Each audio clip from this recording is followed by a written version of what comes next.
Good day, folks. Welcome to the channel. Today I'm going to show you how you can add transitions to your Instagram Reels. So let's jump straight in. The first thing you want to do is go ahead and hit the plus button at the bottom of your Instagram account.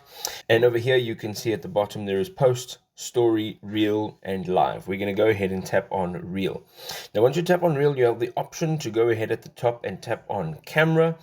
And here you can actually record. Now, if you tap your camera button, your capture button once, you will have just an image. But what we want to do is we want to tap down and hold, and that'll actually record video. So let's go ahead. So you can see now that I have taken a couple clips, and you can now go ahead at the bottom of the page. You can see that there is an edit video. So we're going to tap on that on the left hand side. And here in between each one of these clips, you can actually see that there's a little icon. It looks like a block with a line in it. You're going to go ahead and tap that. And you can now choose from any one of these transitions. So I'm going to just go ahead and I'm going to use the glitch one on this one.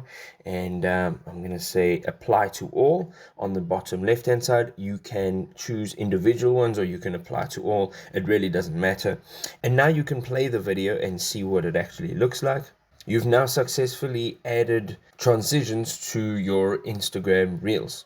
You can go ahead now and save and post this, and there you go, you're done. If you enjoyed this video, drop us a like. We'll see you next time. Cheers.